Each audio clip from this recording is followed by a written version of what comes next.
Eu vivi um triângulo amoroso onde o meu namorado ficou primeiro com a minha irmã e depois ele ficou com a minha mãe. A minha mãe, ela teve eu e minha irmã, ela era muito jovem ainda. Então até hoje ela é uma mulherona assim de muita presença. Só que assim, quando meu pai ele era vivo, a gente era uma família assim muito unida. Claro que a gente não era uma família perfeita, mas a gente era uma família bem estruturada. E o meu pai, ele era o pilar da casa. Ele sempre era muito presente, muito responsável, muito cuidadoso com a gente. E a morte dele foi uma morte repentina, inesperada. E quando meu pai foi embora, ele levou junto toda a sensação de segurança que a gente tinha. Mas o meu pai, ele deixou a gente muito bem amparadas. Quando ele se foi, ele deixou pra gente casa própria, carro, as contas estavam todas em dias. Só que nessa época minha mãe ela não precisava trabalhar, porque o meu pai tinha condições de bancar absolutamente tudo. Mas a dor da perda dele foi tão grande pra ela que ela entrou em uma fase muito difícil. E para ela tentar ocupar a cabeça, ela decidiu voltar a trabalhar. E como eu disse, a minha mãe sempre foi uma mulher muito bonita, muito vaidosa, daquelas que chamam muita atenção. Agora já eu e minha irmã, nós nunca tivemos uma convivência assim muito boa, nós nunca fomos assim muito próximas. Então, desde pequenas, nós brigávamos muito. E a minha irmã sempre foi daquele tipo de mulher que gostava de me provocar, de mexer nas minhas coisas, de me desestabilizar. Só que depois da morte do meu pai, isso se intensificou. E aí a gente brigava muito mais. E a minha mãe sempre estava ali tentando nos unir. Minha mãe sempre dizia que agora nós tínhamos uma a outra. Então que a gente tinha que se unir. Só que assim, por um tempo dava até certo a convivência entre eu e minha irmã. Mas depois a gente já começava a brigar tudo de novo. Porque eu e minha irmã, nós sempre fomos muito diferentes uma da outra. A minha irmã sempre foi assim mais expansiva, ousada, faladeira. E eu sempre fui assim mais reservada, mais quietinha, mais na minha. Eu nem gostava muito de sair uma vez ou nunca. Até que um dia uma amiga minha me chamou pra gente poder ir em um barzinho. E foi justamente nesse barzinho que eu conheci o meu namorado. E aí nós começamos a ficar e logo de cara assim, eu já meio que percebi que ele era meio mulherengo. E aquilo já me deu uma afastada dele ali no início. Eu não queria alguém assim, sabe? Mas aí ele começou a insistir, ele disse que eu era diferente das outras mulheres que ele já havia se relacionado, que comigo seria diferente, que ele queria algo sério. Eu fiquei meio com o pé atrás, mas enfim, eu acabei acreditando e dei uma chance pra ele. Então nós começamos a namorar. E aí um tempo depois, então eu levei ele na minha casa, apresentei pra minha mãe, pra minha irmã, e pra mim estava fluindo tudo muito bem no nosso relacionamento. E de vez em quando ele dormia lá em casa, só que como lá em casa só tinha dois quartos, que era o quarto da minha mãe e o quarto que eu dividia com a minha irmã, então quando ele dormia lá, ele sempre dormia no sofá. Só que com o tempo, quanto mais o meu namorado dormia lá em casa, mais a minha irmã pegava intimidade com ele. Eles ficavam conversando muito, tipo, ela até contava pra ele dos caras que ela se relacionava, e aquilo me incomodava, mas eu tentava não parecer ciumenta. Até que começaram algumas madrugadas muito estranhas. A primeira foi quando eu acordei de madrugada, era umas meia-noite e pouco, mais ou menos, e eu vi que a minha irmã não estava ali no quarto. E aí, quando eu desci, eu vi ela e meu namorado, os dois conversando ali na sala. Eu não tive nenhuma reação, fiquei tranquila, fiquei na minha. E eu simplesmente sentei e comecei a conversar lá com eles. Tudo bem. Depois disso, teve outras vezes que ele dormiu lá, que foi tudo ok. Só que aí teve uma outra segunda vez que ele dormiu lá, uma madrugada, que eu acordei. E aí eu vi que a minha irmã não estava de novo lá no quarto. Só que aí dessa vez eu desci mais silenciosa. E quando eu cheguei na sala, o meu namorado ele estava deitado no sofá e a minha irmã estava na cozinha bebendo água. E aí eu tinha escutado uns barulhos antes, sabe? Porque eu não desci, eu desci silenciosa, mas não desci tão silenciosa. Então foi tipo um barulho de tipo, ai, ela saiu correndo, foi pra cozinha pra poder tentar disfarçar alguma coisa. E aí eu perguntei pra ele se tava tudo bem, e ele falou que sim. Mas na terceira vez em que eu acordei e que eu vi que a minha irmã não estava no quarto, aí eu desci mais silenciosa o possível. E quando eu cheguei na sala, eu vi a cena que me destruiu por completo.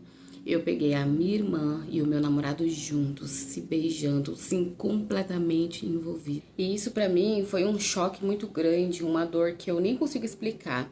E aí a gente brigou, a gente se agrediu. Minha mãe acabou acordando com barulho, ajudou meu namorado a separar a gente. E o clima ficou assim insuportável dentro de casa. E aí, para poder tentar apaziguar um pouco a situação, minha mãe mandou a minha irmã ficar uma temporada lá na casa da nossa avó, que morava lá em outro estado. E eu, obviamente, terminei tudo com ele. Só que ele não parava de me ligar, sempre ficava me pedindo perdão, ficava me implorando. Eu sempre me mantive muito firme, porque eu tava certa que eu não queria voltar. Porque quando a gente tava ficando, eu já vi que ele tinha uma fama de mulherengo, só que ele ficou com aquela conversa que ia mudar, que eu era diferente, enfim. E eu acabei aceitando namorar com ele. E o que aconteceu? Ele acabou se envolvendo primeiro com a minha irmã. Foi então que minha mãe resolveu interferir. E ela ficava dizendo pra mim: filha, volta com ele é um bom rapaz. Você sabe que a sua irmã só fez isso pra poder te provocar. Mas eu estava decidida, eu não queria voltar com ele, sabe? Porque eu não queria me machucar novamente. E foi aí que a minha mãe, sem eu saber, resolveu ligar pro meu namorado e disse que ela iria me ajudar ele a me reconquistar. Porque ela falava: eu conheço muito bem a minha filha, se você fazer isso e aquilo, uma hora ela vai acabar cedendo e vocês vão se reconciliar. Só que nessas conversas de aproximação que a minha mãe teve com o meu namorado para tentar fazer com que a gente se reconciliasse, ela acabou também se aproximando dele. E aí um dia ela chamou ele em casa para eles poderem conversarem, e enquanto eles conversavam, sentado lá no sofá, a minha mãe começou a falar assim: nossa, a minha filha é muito boba e não querer aceitar você de volta.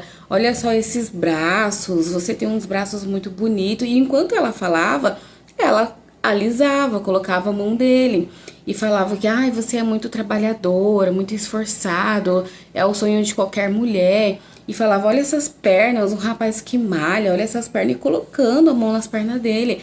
Até que ela pegou e sentou no colo dele e começou a beijar ele. E nisso ele não recuou, ele correspondeu à minha mãe. Então eles começaram ali a ter um envolvimento escondido. Mas enquanto eles estavam ali se relacionando, a minha mãe ficava pressionando na minha cabeça para mim poder reatar com ele. E ele também atrás de mim. E de tanto que eles ficavam ali, eu acabei cedendo, eu acabei dando mais uma chance para nós dois e reatei com ele. E aí ele ia na minha casa, conversava com a minha mãe, eles conversavam assim tranquilamente, como se fosse papo de sogra e genro mesmo. Eu não desconfiava de nada, gente, nada. Até que um dia eu cheguei mais cedo do meu trabalho, porque faltou energia lá. E quando eu cheguei, eu vi que a moto dele tava na garagem. E aí eu estranhei, porque a gente não tinha combinado nada, né? E aí na hora que eu fechei a porta da sala, eu acredito que eles escutaram. E aí eu escutei aqueles passos, assim, apressados, né? E aí eu já, tipo, tomei um susto, né? Falei: o que que tá acontecendo? Porque eu não vi ninguém na sala, não vi ninguém na cozinha. E aí eu subi pro quarto da minha mãe. E aí quando eu cheguei no quarto da minha mãe, eu vi a segunda cena pior da minha vida. Minha mãe e meu namorado. Meu namorado lá tentando se vestir, nervoso. Foi, assim, uma cena de horror, sabe? Ele procurando onde que tava a calça, cueca. Nossa, foi assim, uma traição que ultrapassou qualquer limite. E aí eu comecei a gritar, falei tudo que estava entalado ali, falei coisas horrorosas pra ele, pra minha mãe, disse que ele não valia nada. Falei pra ele que então primeiro ele pegava a minha irmã, depois ele pegava a minha mãe. Falei que aquilo pra mim era algo imperdoável. E aí eu saí de casa chorando, sem rumo. E aí eu liguei para uma amiga minha, falei para ela tudo o que tinha acontecido, perguntei se eu podia passar a noite na casa dela. E ela disse que sim, que eu poderia ficar lá. E aí eu passei a noite na casa dessa minha amiga, não falei para minha mãe, não falei para meu namorado, para ninguém onde que eu estava. E eles ficaram a noite inteira me ligando, querendo saber notícias minhas. E aí depois a minha amiga mandou mensagem falando que tava tudo bem comigo. E aí eu não consegui dormir, eu passei a noite em claro. No dia seguinte que eu teria que trabalhar, eu nem consegui trabalhar, eu não tinha cabeça pra isso. Aí eu fui em casa pra poder pegar algumas coisas, porque eu ia passar alguns dias na casa dessa minha amiga, né? Os pais dela também me receberam super bem, falaram que eu poderia ficar lá o tempo que fosse necessário. Só que aí quando eu cheguei em casa, a minha mãe estava lá, porque ela também não tinha ido trabalhar. E aí ela veio querer conversar comigo, eu nem quis conversar com ela, na verdade eu nem olhei na cara dela, tava com tanto ódio. E aí eu fui pro meu quarto separar algumas coisas, e quando eu estava lá, ela veio atrás de mim. E aí ela veio querer pegar em mim pra poder me abraçar, me pedir perdão, e eu dei um empurro nela tão forte que ela caiu. Eu nem olhei pra ver se ela se machucou nem nada, só peguei algumas coisas do básico que eu precisava e já saí. E aí eu peguei minhas coisas e voltei para casa da minha amiga. Só que durante todo esse tempo que eu estive lá, ele não parava de me ligar um dia sequer. E de tanto ele insistir pra gente poder se encontrar, eu acabei aceitando a sair para poder conversar com ele, para ver o que de fato ele tinha tanto para poder conversar comigo. E aí quando eu se encontrei com ele chorou, pediu perdão, falou que me amava, que tudo que tinha acontecido tinha sido um erro. Enfim, aquelas conversinhas fiadas de homens quando dizem que estão arrependidos. E eu ainda pedi para que ele me contasse como que as coisas tinham acontecido entre ele e minha mãe, por que eles ficaram, enfim.